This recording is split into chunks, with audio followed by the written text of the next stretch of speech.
Alhamdulillahirabbil alamin wa bihi nasta'in ala umuri dunya waddin. Wassalatu wassalamu ala asyrafil mursalin wa ala alihi wa sahbihi wa man walah wa man tabi'ahum bi ihsan ila yaumil qiyamah. Di siang ini kita akan melanjutkan pembahasan dari kitab Manhajus Salikin. Kita kemarin sampai pada poin ke-22. Wala yastaqbilul qiblata aw yastadbiruha hala qada'il hajah.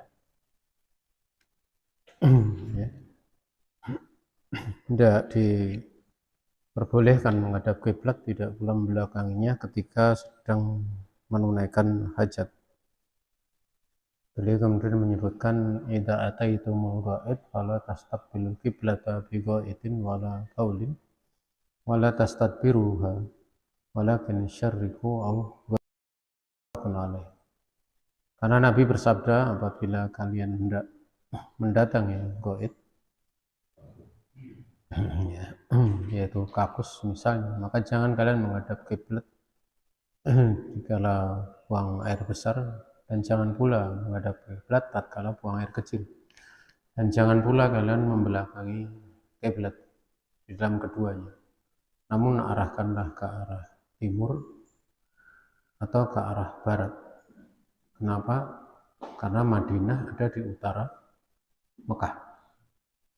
Jadi yang tidak boleh adalah menghadap ke selatan atau menghadap ke utara. Yang menjadi titik di sini adalah istiqbal dan istidbar, yaitu menghadap dan membelakangi. Sehingga kalau di tempat kita ya jangan ke arah timur ataupun ke arah barat, ya, dan ke arah timur, demikian pula ke arah barat.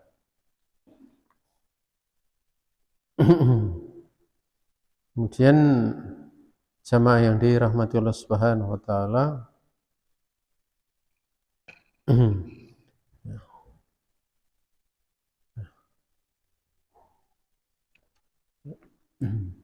ada penjelasan bahwa perkara ini dilarangnya ketika berada di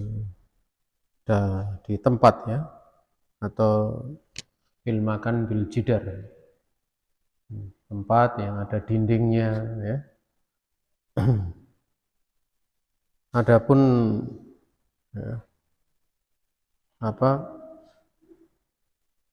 di tempat yang terbuka ini tidak mengapa, ya. Kenapa? Karena ada dua alasan.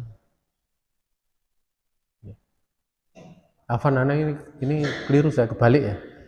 Justru larangannya manakala berada di pondok, di padang. Adapun di tempat yang berapa istilahnya itu, ya, berdinding, itu tidak mengapa. Ya, saya keliru kebalik tadi. Kenapa? Karena hadis yang datang dari Ibnu Umar radhiyallahu ta'ala anhuma, beliau mengatakan raqitu yauman ala baiti Hafsah faraitu an-nabiy alaihi salatu wasallam yakti hajatahu mustaqbil Syam mustadbira al-Ka'bah, ya, mustaqbirul Ka'bati, rawal Bukhari wa Tirmidzi. Ibnu Umar dia mengatakan, aku naik, ya, di suatu hari di rumah Hafsah. Hafsah ini saudara perempuan dari siapa? Dari Ibnu Umar radhiyallahu taala anhuma. Maka aku melihat Nabi sedang menunaikan hajatnya di dalam rumah. Itu beliau dalam keadaan menghadapkan ke arah Syam, mengarah ke arah Syam dan membelakangi Ka'bah. Kenapa? Karena itu di dalam ruangan, ya, dimana memang hal tersebut diberikan keringanan dalam perkara seperti ini, ya. Nah, Hanya saja memang jamaah yang dirahmati Allah Subhanahu wa taala, ada pembahasan yang lain ya, di mana Abu Ayyub dia pernah mengatakan dalam riwayat Bukhari dan Muslim, faqadimna Syam fawajadna marokhidha qad buniyat nahwal Ka'bah fanan harifu anha wa nastaghfirullah ta'ala. Ya, kami waktu itu tinggal di Syam, kami dapati WC benar-benar dibangun ke arah Ka'bah, sehingga kami pun menggesernya, merubahnya dari arah Ka'bah, dan kami istighfar kepada Allah Subhanahu wa taala. Itu marif apa WC di sini ya itu bisa mempunyai beberapa kemungkinan ya. Ya. Di mana mereka membangun dalam keadaan seperti ini ya, bahwa Ahlus Syam itu belum mengetahui hadis Ibnu Umar, sehingga mereka sampai bertobat. Karena ya kalau sampai tempat seperti ini berarti kan berdinding ya. Artinya tempat yang dikhususkan untuk buang hajat, dan itu adalah hal yang dimaklumi ya, hal yang dimaklumi. Wallahu ta'ala a'lam.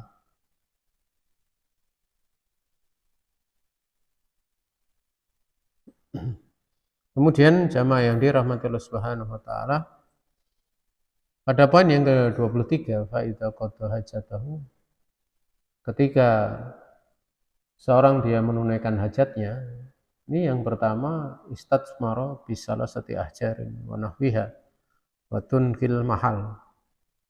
Yang kedua tumastanja bil ma', dia beristijmar dengan 3 batu dan semisalnya, kemudian membersihkan tempat keluarnya kotoran, bisa dubur, bisa kubul ya. Kemudian yang kedua ya dengan istinja dengan air ya. Jamaah yang dirahmati Allah Subhanahu wa taala, situ sering istinja itu sebenarnya dia berbersih bisa dengan air, bisa dengan selainnya. Tapi kalau istijmar itu memang bil jimar, yaitu dengan jamroh, dengan batu, dengan sesuatu yang batu ataupun semisalnya, itu kategori istijmar. Makanya sering para ulama mengatakan awil aurok itu dengan daun-daun ya, dengan daun-daun. Dan tentu kalau di sini kan disebutkan 2, berarti bisa jadi menggabungkannya. Tapi bisa jadi beliau menyebutkan 2 seperti ini adalah mimbab takhir, bab pilihan. Ya, pilihan. Ya. Dan tidak mengapa bab pilihan itu kemudian yang paling afdol diletakkan di belakang. Karena permacaman itu kadang ya, misalnya ada 3 pembagian itu 3. Kemudian nanti yang paling dirojihkan yang terakhir itu adalah hal yang maklum. Kenapa? Karena dekat, lebih mudah diingat yang terakhir itu daripada yang pertama. Walaupun itu tidak menjadi kemestian. Ya, makanya sering para ulama mengatakan wal akhir rojih. Yang terakhir ini yang rojih itu. Karena mengingatnya lebih mudah. Wallahu ta'ala, terlepas dari beberapa kemungkinan itu, karena memang beliau memasukkan di dalam kitab Mandhajus Salikin itu pendapat-pendapat yang masyhur, walaupun ada yang marjuh. Ya, makanya di dalam Ta'liqul Al-Jaliyah itu beliau menjelaskan pendapat-pendapat beliau yang beliau rojihkan dan beda dengan ada yang di sini. Ya. Wallahu ta'ala a'lam. Kemudian jamaah yang dirahmati Allah Subhanahu wa taala, wal ma'u afdal. Jadi istinja dengan air itu lebih utama. Disebutkan anak Anas ya. Kalau di sini tidak disebutkan ya riwayatnya, atau ya tidak disebutkan.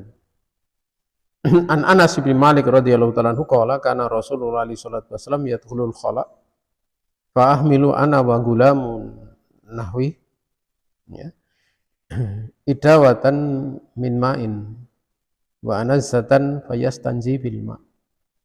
Ini dalam riwayat Bukhari dan Muslim dari Anas bin Malik radhiyallahu ta'ala anhu.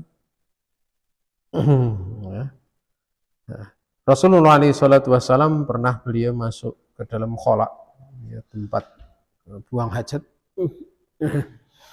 Maka aku dan seorang yang semisalku, maksudnya seumuranku, ya, itu membawakan bejana yang isinya air untuk berbersih. Dan juga biasa aku membawa potongan kayu kecil ya, yang seukuran kayak biasanya di bagian bawahnya itu ada kayak mata tombak itu, ditancapkan bisa grek gitu. Gunanya apa? Biasanya Nabi nanti itu dipasangi itu untuk bersutroh, bikin kayak ada kain atau apa gitu, bersutroh dengannya sehingga tidak terlihat.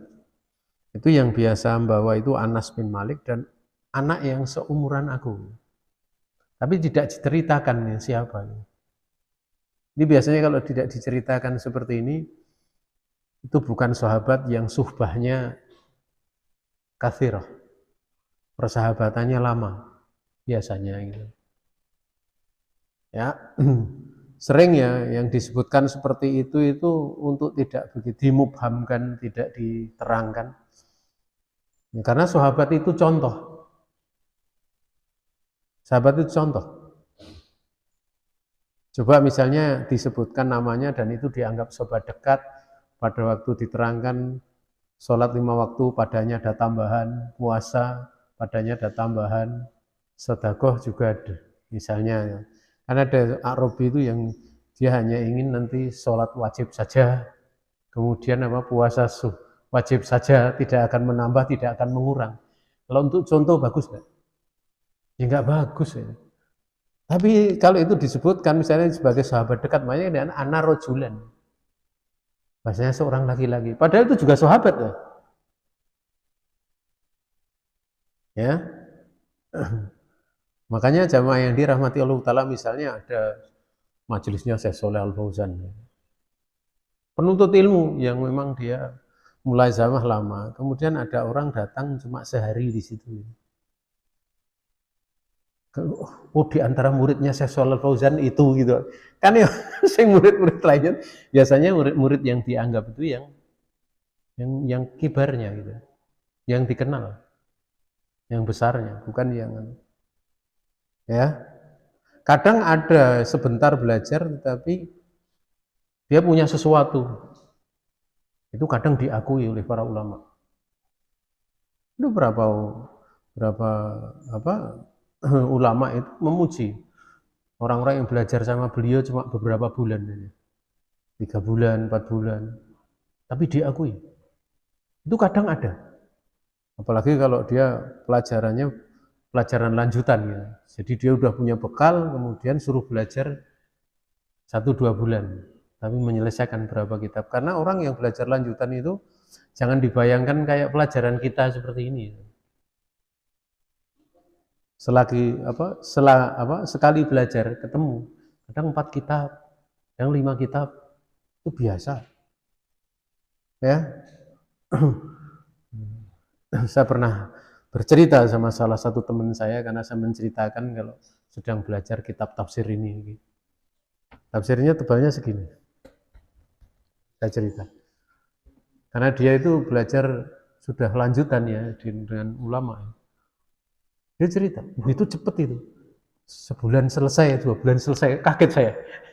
Bayangkan kitab segini sebulan, 2 bulan selesai. Waktu itu saya masih iskal. Masih kok, gimana ya, paham enggak?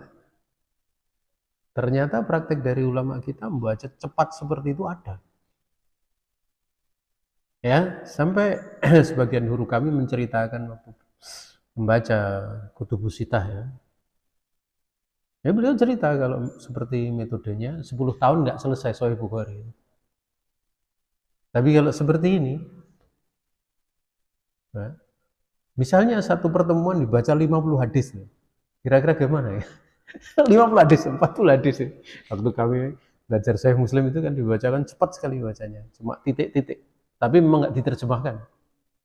Berarti kan itu harus yang belajar orang yang sudah lanjutan. Kalau yang belum ya ngeblank tenanan gitu loh. Nah kan seperti itu ya. Di daurah mas saya itu daurah asatidah itu ya. Itu kalau sudah akhir-akhir pelajaran, kalau pertama kali itu teliti betul gitu. Syekh menjelaskan. Tapi nanti kalau sudah 1-2 hari mau selesai itu kebut-kebutan itu. Tapi pertama kali itu penting sekali. Penting untuk membuat bi'ah di dalam akal kita. Ya, akal kita. Wallahu ta'ala alam. Ya. Itu memang pelajaran itu ada tingkatan-tingkatannya. Tingkatan-tingkatan. Jadi jangan dibayangkan ya. Saya punya murid itu dulu ya. Dia duduk di Syekh Ubailan sama Syekh Abdullah Sa'roji. Hafizahullah ta'ala. Dia bisa bahasa Arab tapi tidak bisa nahwu. Itu berapa tahun belajar soalnya? Duduk itu. 2 tahun. 2 tahun. Ya cerita. Ya. Tapi ya saya tanya ya karena belum punya bekal. Ya pulang itu tidak bisa apa gitu. Malah kitabnya dikasihkan saya. Semua kitab untuk hadiah antum. Tak suruh faedahnya apa itu. Ya hanya kadang ini boleh, ini tidak boleh. Si pendalilannya nggak tahu gitu. Padahal dia belajarnya itu ba'dal asar sampai isya. Jadi kalau selesai pelajaran itu, selesai kerja kan asar di rumah sakit. Kemudian setelah itu dia muter-muter kalau ada majelis di masjid. Majelis kalau enggak ya ada orang kumpul-kumpul sedang acara nikahan, nanti langsung berdiri di depan gerbang tempat itu loh. Apa coba? Nerima jasa cuci piring. Jadi dia itu nanti nawarkan, kami yang nyuci dapat berapa gitu. Ya berapa gitu. Dia muter-muter itu di Riyadh itu kadang pakai sepeda untel, sepeda BX. Kalau zaman dulu federal ya, cuman sekarang kan enggak, bukan sepeda BX, pakai itu. Walaupun kadang dikerjain sama orang-orang anak-anak Arab Saudi. Nah disangkanya orang Filipina, orang Indonesia kan kayak orang Filipina. Sehingga kadang anak-anak kecil itu kalau sama orang-orang Nasrani, mereka benar-benar rese betul gitu. Jadi apa? Menurut saya itu pas markir sepedanya di acara pernikahan nyuci-nyuci itu keluar dari rumah untuk itu sudah sepedanya di atas tuang bendera gitu. Ya, dia bendera naikkan atas gitu. Sambil anak-anak kecil itu ketawa-ketawa itu. Ya udah anak muslim. Kayak diturunkan. Ya kayak gitulah. Itu padahal cukup lama loh, artinya duduk. Tapi karena enggak punya bekal. Makanya ketemu ulama itu hendaknya seorang dia berbekal dulu. Kalau kurang bekal ya bagaimana ya. Punya bekal cepat menangkap. Ya, kan tidak mungkin ulama itu ngajari dari pelajaran alibata, gitu kan tidak mungkin. Alibatanya ya kita belajar di sini gitu, baca Quran tinggal tasqih di sana, tinggal ditahqiq, seperti itu. Wallahu taala alam. Kemudian jamaah yang dirahmati Allah Subhanahu wa taala, ya, fayastanji bil ma. Ini lebih utama ya dengan air. Ya. Kemudian di dalam riwayat yang lain dikeluarkan Al-Imam Nasai, Abu Dawud dengan sanad sahih dari Ibunda Aisyah radhiyallahu taala anha, anna Rasulullah alaihi salatu wasallam qala, "Idza dhahaba ahadukum ilal ghaid falyadhhab ma'ahu bisalasati ahjarin falyastatibba biha fa innaha tajzi'u anhu." Dari Bunda Aisyah bahasanya Rasulullah alaihi salatu wasallam bersabda, ketika salah satu dari kalian itu pergi ke tempat untuk buang hajat, hendaklah dia pergi dengan membawa bersama dia itu 3 batu. Hendaklah dia bersuci dengannya. Sungguhnya itu sudah mencukupi dia di dalam bersuci. Jadi ini 3 batu. Ya. Dan memakai daun yang sifatnya menyerap, ini hukumnya kal isti'malil ahjar, seperti memakai batu. Bagaimana dengan tisu? Tidak ada masalah, tisu juga tidak apa-apa. Tisu itu bisa menyerap. Ya. Bagaimana kalau tisunya basah? Sama lebih bagus. Tapi kalau di sini Nabi menyebutkan 3 batu ya. Artinya 3 batu itu bukan 1 batu matanya 3, tapi 3 batu. Ya, 3 batu. Dia yang mencari 3 batu. Bagaimana kalau misalnya dengan dengan kayu yang bisa menyerap tisu? Ya kalau tisu kan dibagi bisa. Jadi bagi 3 bisa. Allah Ta'ala. Seperti itu.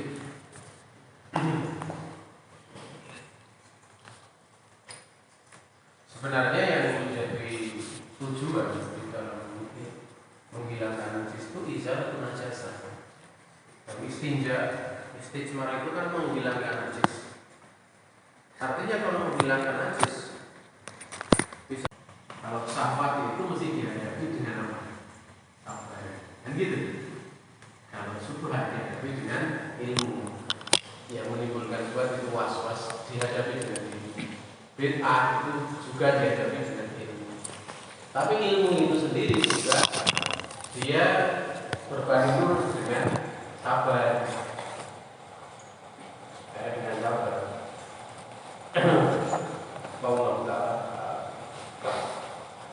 Sehingga antara sabar dan ilmu itu ya mesti dicapai, dicari.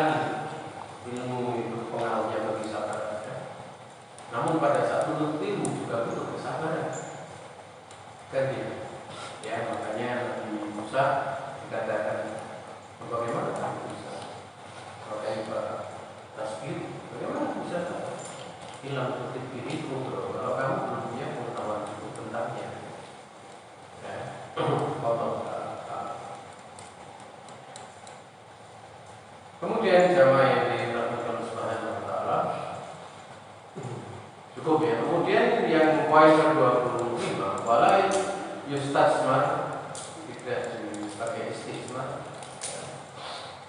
firau atau wala yastasmir juga bisa. Jadi yustasmar di apa saya ismar dengan raw wal izam, kamana anhu Nabi sallallahu alaihi wasallam, bagaimana Nabi sallallahu alaihi wasallam telah raw yang dimaksud adalah raw yang kering, kotoran binatang yang sudah kering, kotoran binatang yang basah dari kotor, kotoran binatang yang sudah kering, atau tulang. Ya. Pada hadis Jabir, ya, Jabir radhiyallahu anhu beliau mengatakan dalam riwayat Muslim dan Abu Daud, nahan Nabi sallallahu alaihi wasallam an yatamassaha bi atmin aw bibarin. Nabi SAW melarang untuk dipoleskan, dibersihkan pada bagian najis itu dengan tulang atau dengan kotoran hewan yang sudah kering. Ya, nggak diperbolehkan.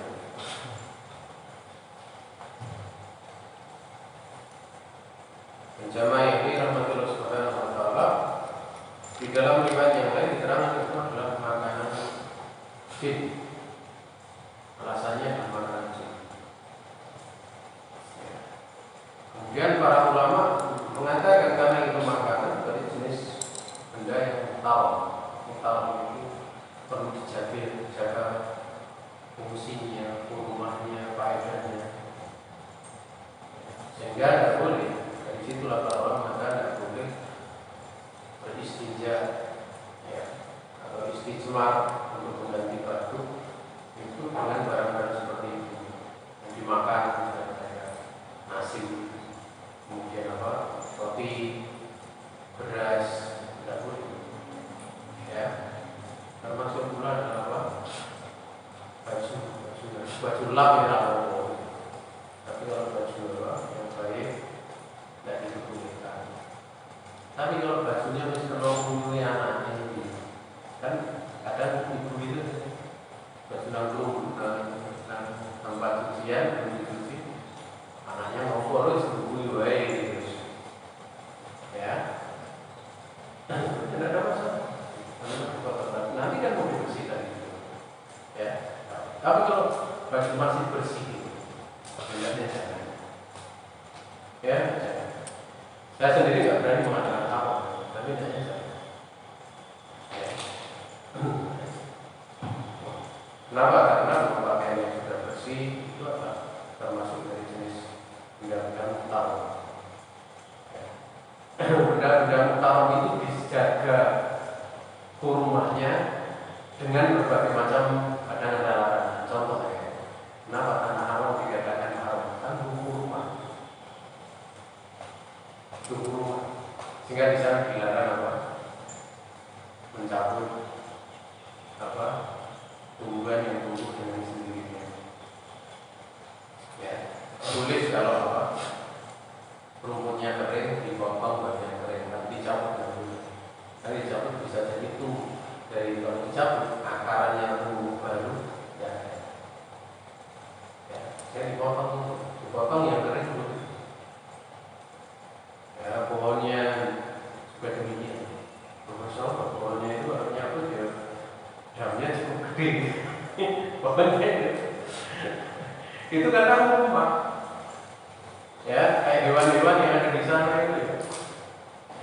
Orang kalau sedang kasih tidak boleh berburu, berisyarat berburu aja tidak boleh. Berburu ramai ya. Maka ya itu damnya cukup besar ya kan, damnya kan semisal dengannya.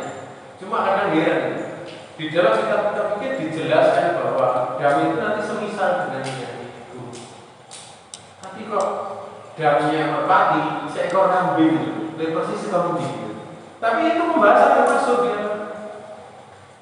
Tapi kalau burung unta, damnya unta, ya, hanya ada rincian-rincian masalah. Kalau tidak punya uang, kalau tidak ada didapati untuk dam misalnya unta, dia mesti mengganti sebesar biaya dari damnya tadi. Saya unta harganya nanti diberikan berapa? 8 ya, sampai dapat berapa mut dari ini dan dibagikan setiap mutnya kepada orang masakin kita. Kalau tidak punya lagi apa? Dia puasa ganti sebanyak itu. Berapa mut dibagi mutnya tadi. Setiap mutnya sehari puasa. Nah, misalnya 500 mut gitu. Pelan-pelan setahun itu puasa. Itu seperti itu. Itu di kitab-kitab ini banyak dibahas. Ya, kitab-kitab ini para ulama kita sangat detail.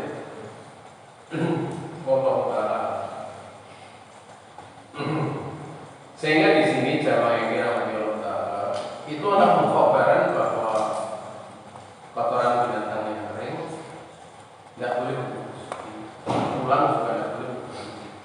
Dan di situ tidak ada satu ulama memahami berarti karena ini kotoran binatang makanannya jin, kemudian apalagi tulang makanannya jin kan, tidak boleh dimanfaatkan manusia untuk bangun pupuk kandang, gitu. Padahal pupuk kandang tidak ada masalah. Sampai ada yang mengatakan tidak boleh makan tulang, jadi tulangnya harus disisihkan. Kalau di zaman Umar bin Khattab makan tulang memang tidak boleh. Kalau untuk orang yang ngurusi banyak pekerja, budak-budak, karena saking banyaknya itu tulang tidak boleh dimakan. Tapi bukan karena makanan jin, karena untuk data konsumsinya habis berapa. Jadi dulu itu sampai diperintah, ini tahun jam ngurusi ini untuk laporan di dalam apa konsumsi itu ada laporannya buktinya tulang. Nah, zaman dulu nggak ada komputer, buktinya laporan keuangan gitu, nggak ada. Tapi sudah seperti itu gitu. Karena pengalokasian uang Baitul Mal, itu profesional namanya. Ya, dana orang laporannya itu diterangkan oleh Imam Bukhari. Imam Bukhari memasukkan kita pada tempat untuk menjaga dari khianat dan juga menjaga dari letak tujuan. Tidak apa-apa, nggak pakai laporan. Kalau prakteknya kayak Rasulullah, maksudnya pokok gratis kabeh nanggungan. Nah itu nanggung laporan apa? Saya mobil, nggak laporan. Muka bersanya ini gratis. Tapi soal sing kuat. Asalnya gitu. Ya, ini bagus itu. Ini gratis. Jadi bagus. Saya dulu pernah punya pondok, ngurusi 2 kali pondok sekitar 15 tahun. Enggak ada ketentuan bayar SPP, bayar alhamdulillah, bayar parfum ya. Enggak ada uang gedung, jadi kalau ada ustaz datang itu nitipkan tapi di mana? Enggak ada, mau bayar monggo, enggak bayar monggo gitu. Ada yang tulis gitu tertitipkan beberapa itu. Ya pasti berani bukan. Ya kita pun enggak mau ngambil gitu. Kayak serang laporan ramu. Ya. Jadi kalau kita bisa kalau ada uang saya taruh di atas lemari. Banyak karena aku jadi akuntan serah uang gitu. Mulai dari pagi sampai jam 9 malam itu sudah ngutang. Masuk sekolah itu berambang begini beratnya kayak apa gitu. Jadi saya taruh di atas lemari. Kalau pas pengurus datang mau duit nanggung gitu. Paling aman. Enak sekali gitu. Setiap yang bayar taruh di situ gitu, taruh di situ. Ya. Tapi ya berat ya seperti itu.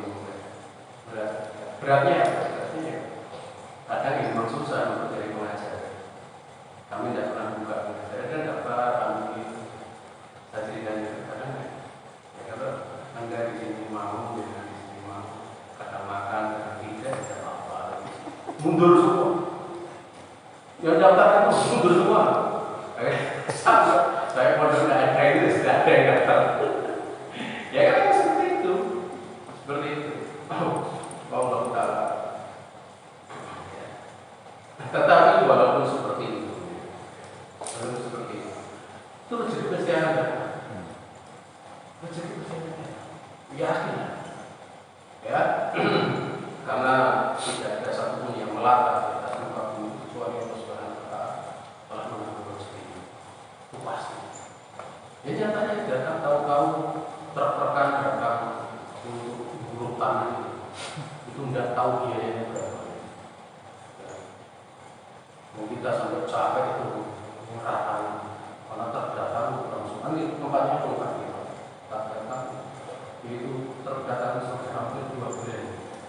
Kita kerja bakti itu habis tahun kayak malam yang model tanahnya tanah yang berat kayak bisa untuk semi kaca itu. Jadi sakit kena kaki ya untuk merokok. Setelah itu dibangun proses belakang kosong itu dibangun. Udah mereka itu saya tidak tahu sampai selesai.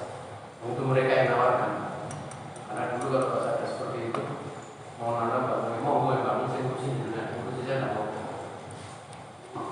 Saya berapa kali ditawari itu, tidak pernah tahu jumlahnya berapa. Sampai ada yang dari Saudi itu udah lewat ustaz di sini, ini kamu terima uangnya. Saya menerima tidak mau. Mending kamu sekarang datangi memborong apa dibangunkan, akhirnya dibangunkan.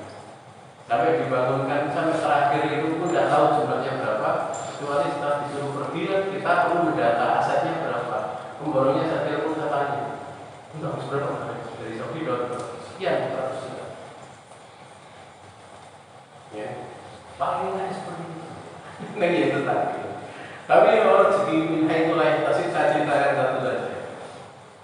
Saya senang cerita itu. Waktu itu karena saking miskinnya, namanya orang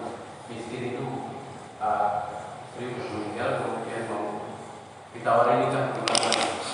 Tapi ya namanya orang nawarin nikah itu kan macam-macam, kalau begini. Dan saya udah gak percaya sama melalui lewat-lewat rekor. Nah, itu kan ada. Pokoknya ada apa, mau nikah sama saya, ketemu saya langsung. Akhirnya dipertemukan sama keluarga, ada saudaranya. Tak ceritakan di pondok itu ada seperti ini, kadang pernah makan atau begini, kadang makan seperti ini. Langsung dia sudah tadi saya kamu salah sama keluarga, mundur semua. Ya kayak gitu. Tapi suatu saat karena kita pengen untuk bersenang-senang ya, Pak Idul Fitri itu jangan pulang. Kita makan-makan yang enak. Walaupun sekelasnya makan enak, pondok itu ya buah BS gitu. Ya, waktunya disebarkan. Kok ya ada yang memfitnah itu mengatakan Ustaz nikah tidak mengabari kita nikah di pondok. Nah, saya nggak tahu mestinya dikabarkan seperti itu, saya nyantai saja. Cuma tahu-tahu itu ada muslim datang menemui saya bahwa amplop coklat itu isinya uang dan banyak sekali, bukan banyak sekali. Tapi ini baru. Ya saya kan bingung. Untuk apa? Banyak bantu. Tapi nggak pernah mau cerita kalau katanya untuk nikah bukan miskin begini nggak pernah. Akhirnya saya terima, saya temui Ustaz. Begini, udah sampai kakeknya. Kok dia ketawa kalau Ustaz ketawa? Tanya itu masih di kamu fitnah. Cerita luar nggak pernah tahu. Akhirnya cerita begini dalam begini kamu dan itu mungkin dia kasihan sama antum. Jadi dia kok terus butuh kitab lagi. Saya saja pergi ke Beirut. Kita kamu tak kasih 300.000, silakan beli. Ya. Itu kadang ya, gua dari rezeki aku sih datang, nggak mungkin datang. Ya, cuma masalah kita itu iman kita itu kadang kita terlalu mempertimbangkan ini itu dan sebagainya. Ya, saya punya guru yang seperti itu, guru saya yang saya pikir itu punya karakter. Sehingga karena melihat praktek seperti itu kadang pengen niru ini walaupun belum kelas ya. Gue punya santri 200 berapa ya? Dulu itu semua di sekolah ya, kadang bertanya seperti itu. Tapi dulu soal apa luar biasa. Tapi ya itu sebenarnya bagus untuk pelajaran, jangan sampai berhenti sampai di situ saja ya. Artinya murid seperti itu dia harus punya karakter, karena dulu belajarnya majanan, besok kalau ngajar majanan berani. Dulu belajar dia gratis, besok ngajar gratis juga berani. Jangan cuma kalau belajar gratis, besok kalau ngajar dari ustaz kemudian harus begini. Wah kalau nggak segini nggak mau gitu.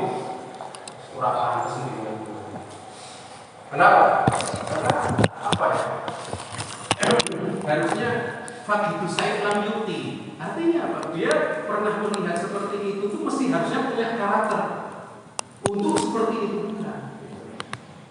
Ya, bahkan jangankan ilmu kita, ilmu dunia. Saya bertanya sama beberapa profesor dan dokter, itu mereka punya sifat tabaruk sosial ihsan dengan cara mereka membuat karya ilmiah yang itu tidak dibayar, setiap tahun mesti satu. Itu ilmu yang seperti itu, apalagi ilmu agama gitu. Tapi kalau misalnya diberi ya tidak apa-apa, diterima sebagai tanda penghormatan. Bukan untuk ini loh, kayak merah atau juta kan. Itu kan buat pas, ya.